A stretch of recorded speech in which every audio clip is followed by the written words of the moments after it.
Alors, maintenant, on va rajouter une étape de plus, c'est que vous allez non seulement essayer de me rejoindre sur le plan de mes émotions, mais également sur le plan de mes besoins.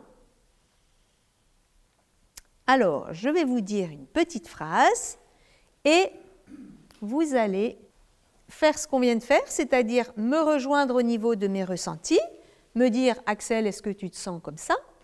Si ce n'est pas ça, je vous dis non, vous cherchez un autre ressenti jusqu'à ce que ça colle, qu'on soit en phase.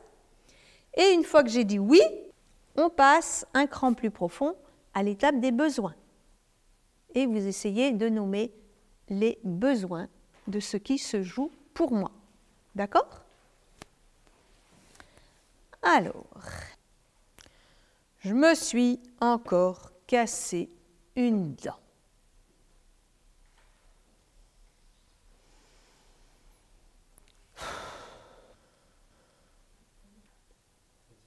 Ouais, c'est ça.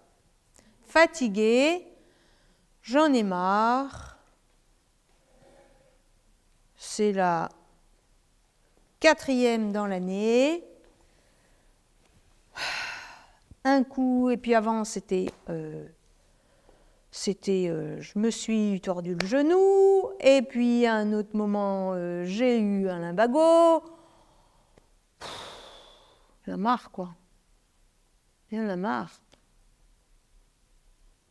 C'est quoi mon besoin?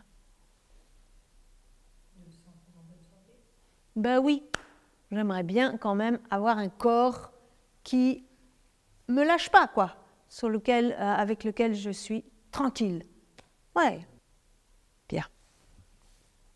Je me suis cassé une dent.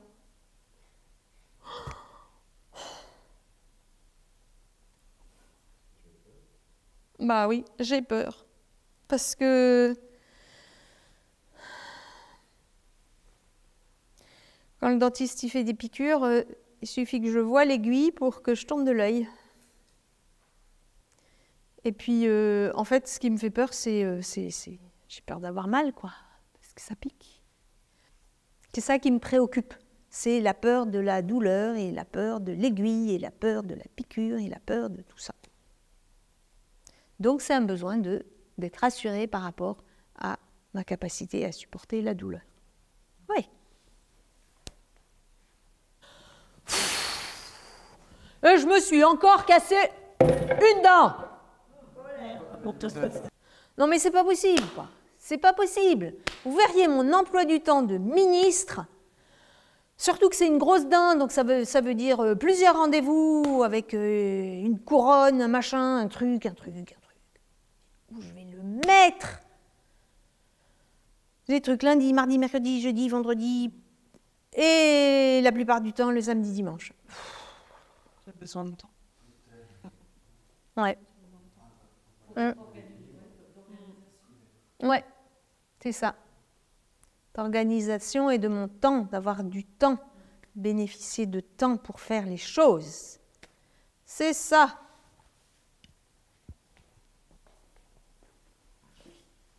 Je me suis cassé une dent.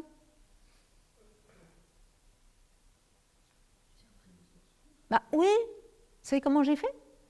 J'ai croqué une banane.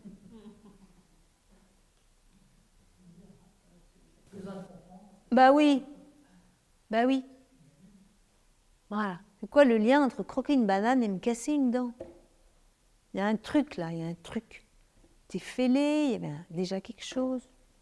Je sais pas.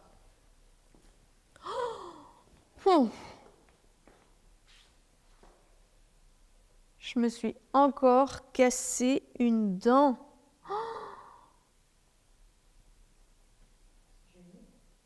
Ah, plus que ça. Préoccupé et même plus que ça. Ouais, carrément. Bah ouais. J'ai arrêté de payer ma mutuelle il y a 2 mois. Je n'ai pas repris d'autres. Donc pas de mutuelle. Et là, ça va être de l'ordre de sacrée somme.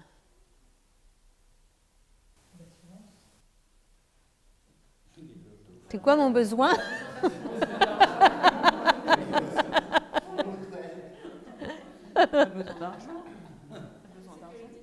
Voilà, j'ai besoin de sécurité financière, j'ai besoin de savoir comment je vais m'en sortir financièrement face à cette somme-là qui arrive. Oui. Je me suis cassé une dent.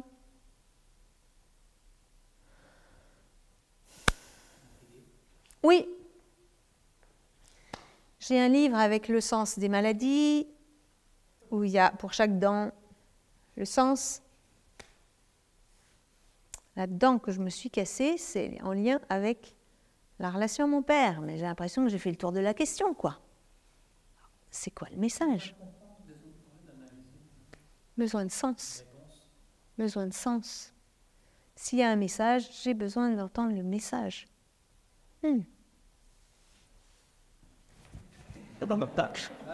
Je suis cassé une dent.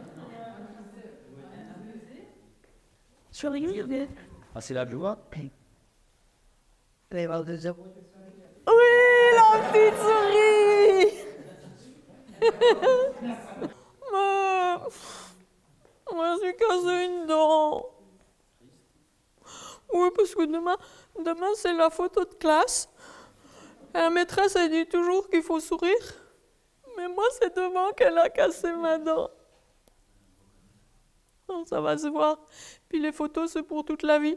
Puis la maîtresse, elle dit qu'il faut qu'on les garde. Comme ça, quand on est grand, on peut les revoir. Mais les autres, quand ils vont dire « Oh, c'est elle hein, qui a mis sa dent de lapin cassée. »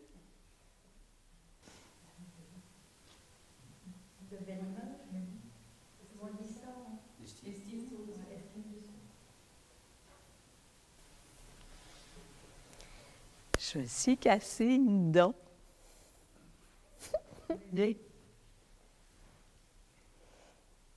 Plus que ça.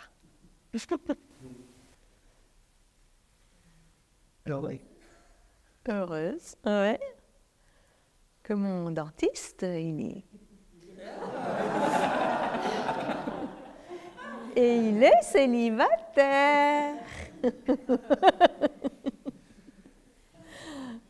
Ok. Retour d'expérience. Qu'est-ce que vous pouvez dire sur ce petit exercice? Que la même situation peut avoir 100 000 conséquences. Voilà. Une même phrase peut avoir un sens complètement différent. C'était la même phrase. Et donc, à chaque fois, et on a vu même que pour certaines émotions, il pouvait y avoir plusieurs raisons. Hein. La peur, je l'ai eu plusieurs fois. Oui, ça peut être peur de la douleur, peur de ne pas avoir assez d'argent, peur de ne pas arriver à caser ça dans mon emploi du temps. Donc, comment savoir ce que vit l'autre? Ben, c'est simplement le fait de le rejoindre, d'être sur la même longueur d'onde que l'autre, va lui permettre de se sentir en confiance. Et l'autre qui sent qu'on l'écoute vraiment, se sentant en confiance, va pouvoir m'en dire un peu plus, il va se confier un peu plus, et là je vais pouvoir entendre quel est son message. Donc cette empathie, c'est le fait de donner à l'autre le message que son message est reçu. Et je lui donne le message, ton courrier est arrivé à destination. Du coup, il se sent en confiance et du coup, il peut m'en dire un peu plus. Moi, entendant un peu plus, je peux entendre de quoi il s'agit, qu'est-ce qui se joue pour lui, qu'est-ce qui est en question. Est-ce que c'est l'argent? Est-ce que c'est la douleur? Est-ce que c'est le lien? Est-ce que c'est l'image de soi? Est-ce que c'est l'emploi du temps? Vous voyez, on va pouvoir comme ça voir qu'est-ce qui fait que l'autre, c'est quoi le réservoir de l'autre qui est concerné et qui fait qu'il va avoir telle ou telle émotion.